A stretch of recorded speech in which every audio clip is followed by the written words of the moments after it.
It's Just Saying with your boy L Breeze, aka L Bree, also known as Uncle LB to some. It's the most wonderful time of the year.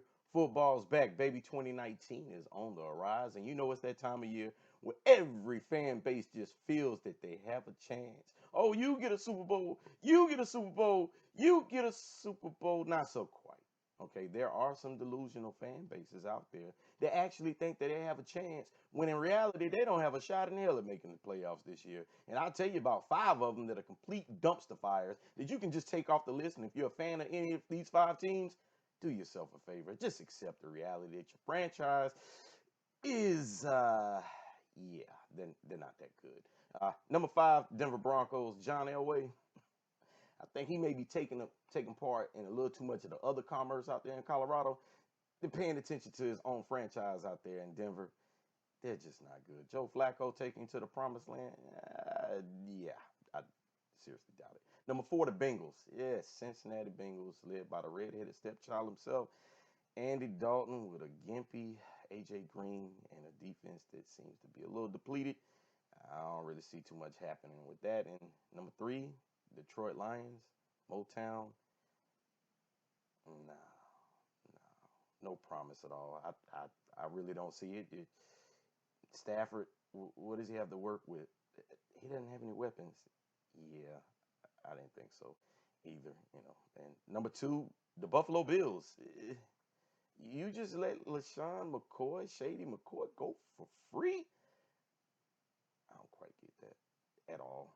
And number one is the complete, total dumpster fire who will probably hear this sound, you know, preceding their name come April with the number one pick in the 2020 NFL draft. The Miami Dolphins select, yeah, they just got rid of everybody, a complete fire sale. They have nothing at all.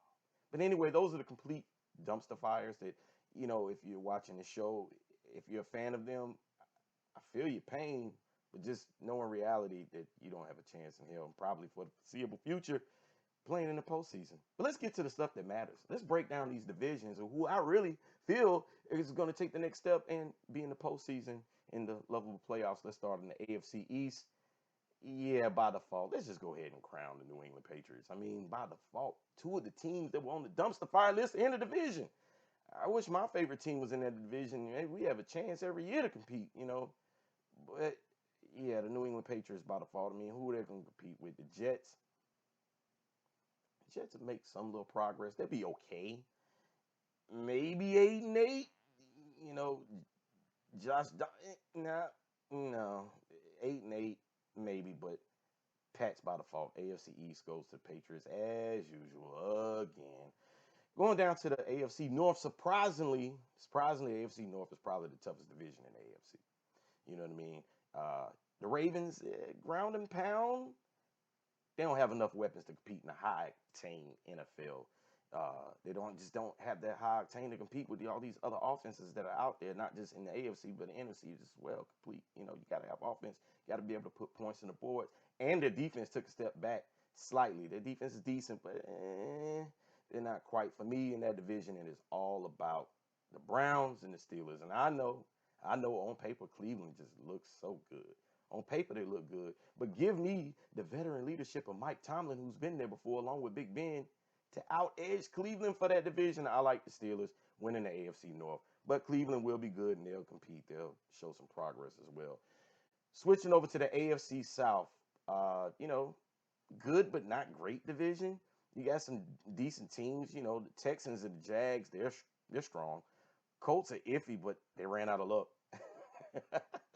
But for me, it's all about the Texans and the Jags. But I think that Deshaun Watson and those weapons that he has down there, you know, compiled with that defense, Deshaun Watson to win the war.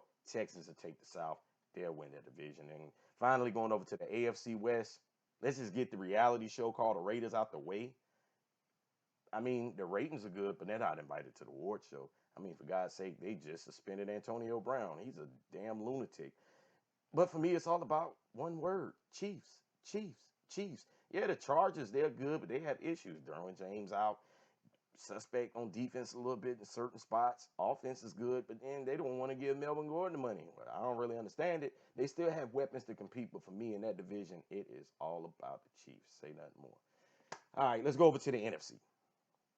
Here's where it gets interesting because, first of all, I'm going to tell you that I believe the NFC is just better than the AFC, hands down, all around. You see the names that are on the dumpster fire list, pretty much all AFC teams.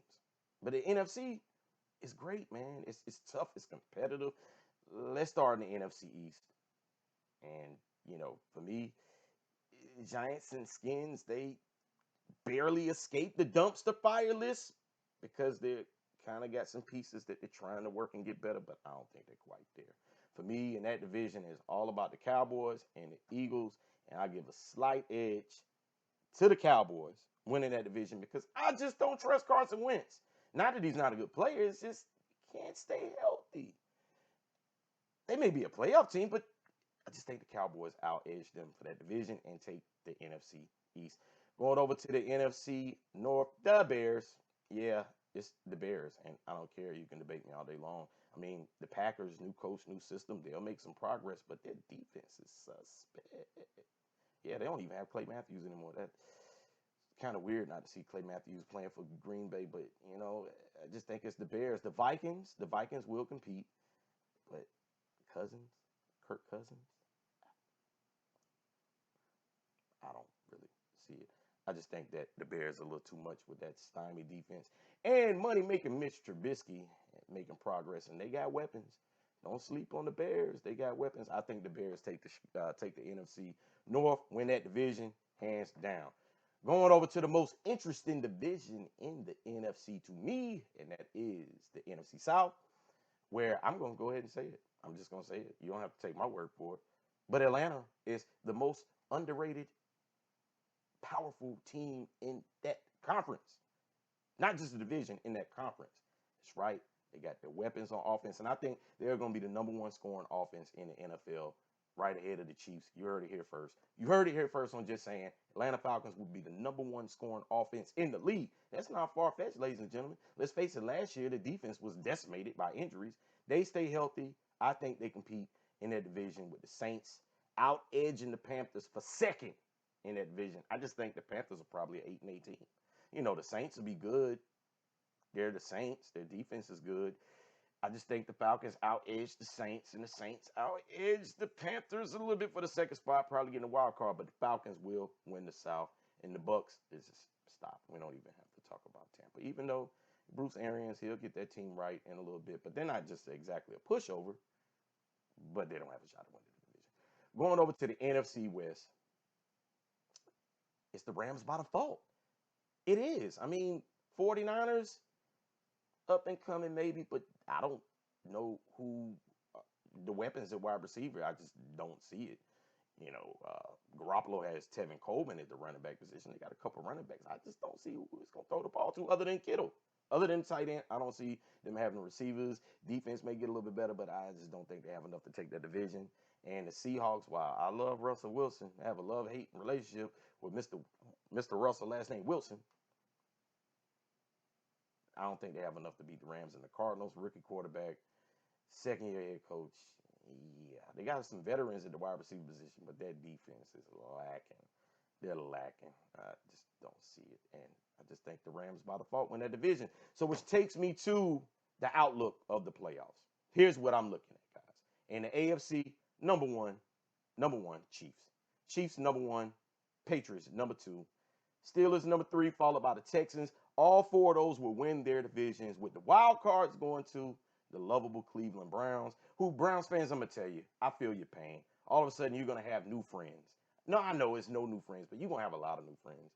And if you see someone wearing that brand new Odell Beckham jersey and you know they're not a real fan, you deserve to just pour a glass of red Kool-Aid all over that jersey and just, tell them to kick rocks. But anyway, Cleveland Browns will be that wild card, followed by who I believe possibly the Chargers out edging the Jags for that final wild card spot. And then last but not least, the NFC, the greatest conference in the NFL this year. Number one is the Falcons. Debate me on it all you want. I'm just telling you now. Just saying. I'm just saying. Falcons number one, followed by number two, the Cowboys. Number 3, the Bears. Number 4, the Rams. Then with the wild card spots going to the Saints and the Eagles. My bold Super Bowl prediction: Chiefs, Falcons, playoffs. Falcons finally winning their first Super Bowl. And I know you're gonna say, "Oh, he is such a homer." Maybe I am, or maybe when you know, you just know. And I'm just